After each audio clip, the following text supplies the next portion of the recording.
Bonjour à tous et bienvenue dans votre JT Breton. Au sommaire de ce jeudi 13 avril 2017, une peinture thermique qui permet une réduction de 10% de la facture énergétique d'un supermarché quimpérois.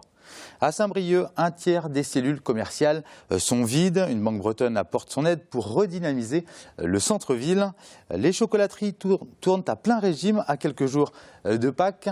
Un artisan morbihanais ne jure que par les fèves de cacao d'exception qu'il va chercher à l'autre bout de la terre. Et comme chaque jour, on retrouve un journaliste du Télégramme. Tanguy Lepron, bonjour.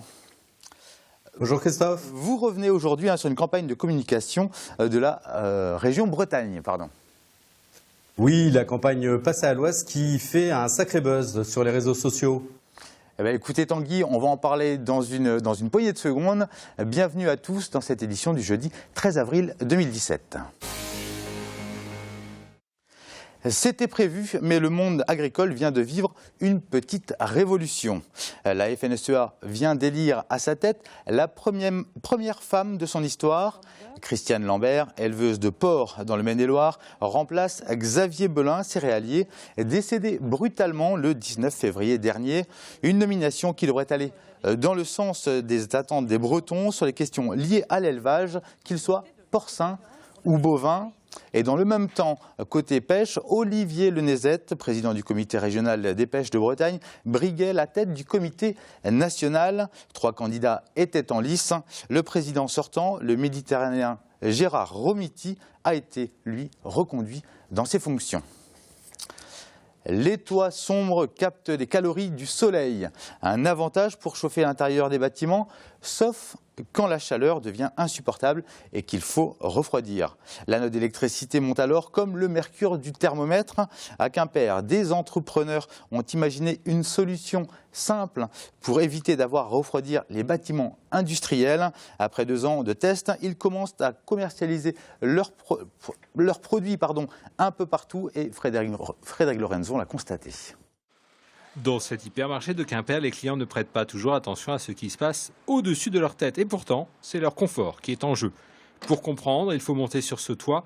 Il y a 2 ans, 6000 m² de bitume noir ont changé de couleur pour devenir d'un blanc immaculé comme la neige, sauf cette petite surface. Ça fait mal aux yeux.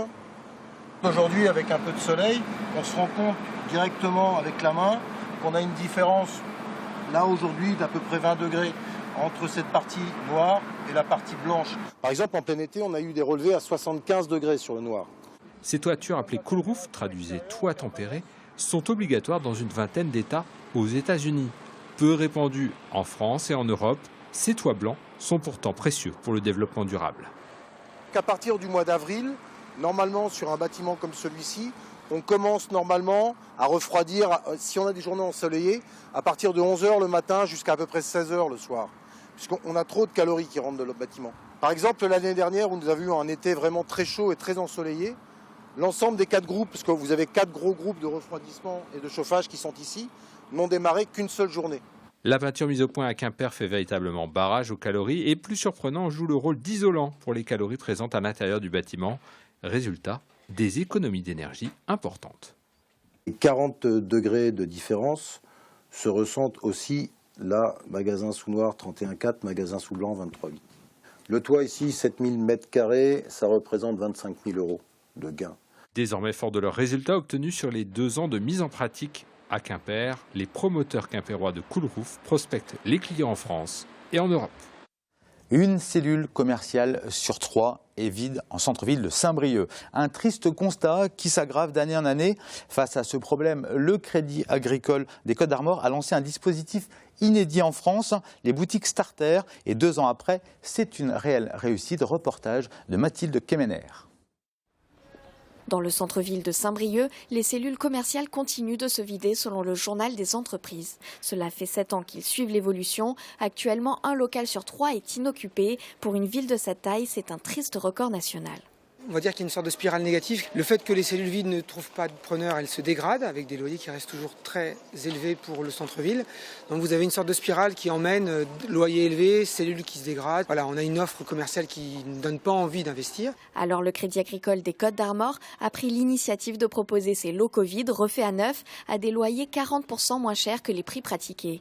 Le but est de lancer de jeunes boutiques et ça marche. 2 ans après, 2 commerces sont sortis du dispositif et se sont installés en centre-ville. Ça nous a permis de nous lancer sans faire un investissement de départ important parce qu'il n'y a pas eu de porte et de fonds de commerce à acheter. Donc je n'aurais peut-être pas franchi ce pas-là au tout début, il y a 2 ans. Donc avec le recul des 2 années, de savoir ce qui fonctionnait ou pas, voilà, là on a pu le faire.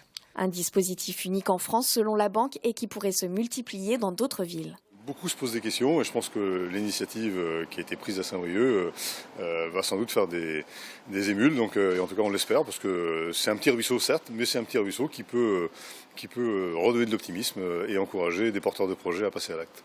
Face à ce succès, le dispositif va prendre plus d'ampleur dans le centre-ville de Saint-Brieuc. La banque a acheté 2 nouveaux locaux pour proposer en fin d'année une 4e et une 5e boutique. Il cherche des porteurs de projets. Et si vous passiez à l'ouest, c'est le nom d'une campagne de communication lancée par la région Bretagne pour attirer les touristes dans notre région. Une campagne de communication qui fait le buzz. On en parle tout de suite avec Tanguy Lepron. Tanguy, alors, pouvez-vous, dans un premier temps, nous rappeler en quoi consiste cette campagne de communication lancée par la région Bretagne ?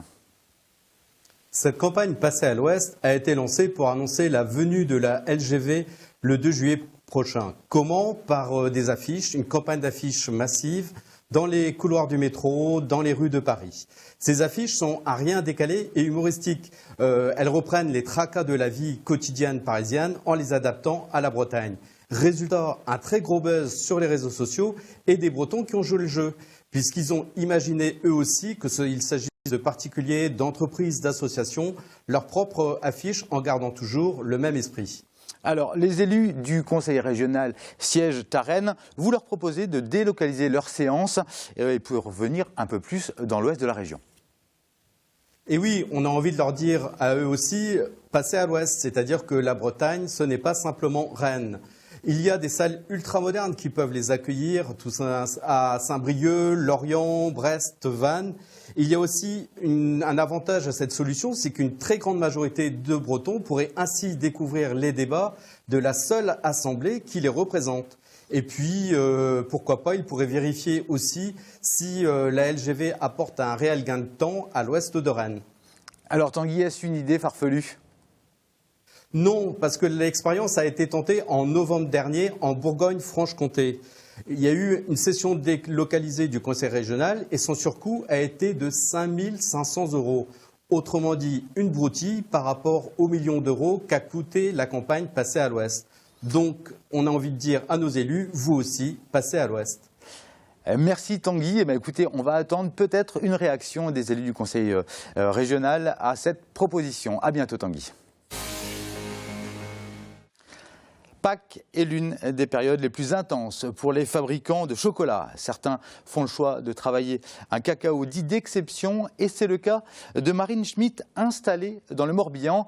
Karine Chevrolier a rencontré cette jeune artisan chocolatier, engagé dans une filière bio et équitable. C'est au château de Colpeau que Marine Schmitt, ou plutôt Lady Merveille, a choisi d'installer son atelier de chocolaterie. Cette amoureuse d'un cacao d'exception fait partie d'un groupement de chocolatiers qui travaillent en direct avec les producteurs. Donc on travaille 3 origines de cacao. Sao Tomé, qui est une île à l'ouest de l'Afrique, dans le golfe de Guinée, la République dominicaine et l'Équateur. Comme on est sur des fèves de cacao biologiques, ce sont des cacaoyers qui sont plus fragiles. On s'engage à leur acheter toute leur production s'ils ont un surplus et à de diminuer nos quantités qu'on avait commandées s'il y a eu un problème durant l'année.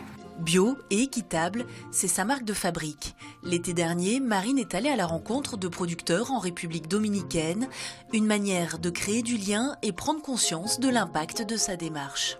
Je me suis rendu compte que dans des villages qui étaient vraiment reculés de la capitale, ils venaient de faire mettre de l'eau et de l'électricité dans leur village. Ils permettaient aux enfants du coup de pouvoir aller étudier. Il y a des formateurs qui forment les producteurs de cacao à entretenir leurs plantations, à faire des greffes sur des arbres qui sont anciens, qui donnent des fèves de cacao de qualité. Il y a tout un suivi pour arriver à avoir des plantations plus rentables et puis qu'ils puissent mieux vivre de leur travail. Au début de son activité, Marine commercialisait 30 kilos de chocolat, une quantité multipliée par 10 en 5 ans, de quoi faire des merveilles. Merci, ainsi s'achève ce JT Breton. Vous pouvez bien sûr nous retrouver sur les réseaux sociaux, mais aussi sur les sites internet de TBO, TB Sud et du Télégramme. On se retrouve demain. D'ici là, je vous souhaite une excellente soirée.